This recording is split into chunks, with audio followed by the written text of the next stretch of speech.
एक छोटा सा शांत देश और दुनिया का तीसरा सबसे बड़ा बिटकॉइन होल्डर बन गया ये।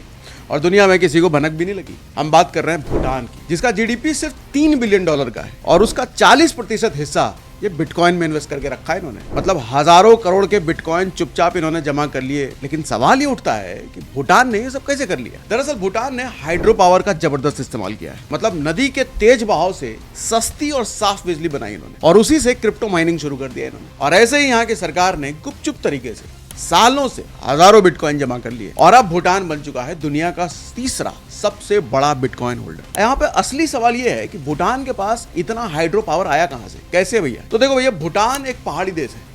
हर तरफ तेज नदियां बहती हैं यहाँ पर, जो कि टरबाइन घुमाने के लिए एक परफेक्ट सिचुएशन बनती है। और वहां की जनसंख्या भी बहुत कम है, लेकिन बिजली का उत्पादन बहुत ज्यादा है। और इसी एक्स्ट्रा बिजली का इस्तेमाल इन्होंने कर लिया माइनिंग। तो सवाल ये भी है कि अगर ऐसा है तो भारत क्यों पीछे रह गया भैया? तो भारत इसलिए पीछे रह गया कि भारत में हर जगह तेज धार वाली नदियां नहीं है ना, और हमारी जनसंख्या बहुत ज्यादा है। उसके हिसाब से हमारे बिजली का उत्पादन बहुत कम है। भारत खुद भी कई बार भूटान से हाइड्रो पावर खरीदता है। ऊपर से हमारी नीतियां, आपको पता ही है, सरकारी नीतियों की बात कर रहा हूँ, पर्यावरण मंजूरी, पॉलिसी ढीले डाले, ये सारी चीजें इन सब चीजों को कठिन बना देती है। अब मैं लेकिन एक चीज सोच रहा था कि भारत के पास अगर इतनी सस्ती और भरपूर बिजली होती तो क्या भारत सरकार उसका इस्तेमाल बिटकॉइन माइनिंग में करती या फिर कहीं और लगाती?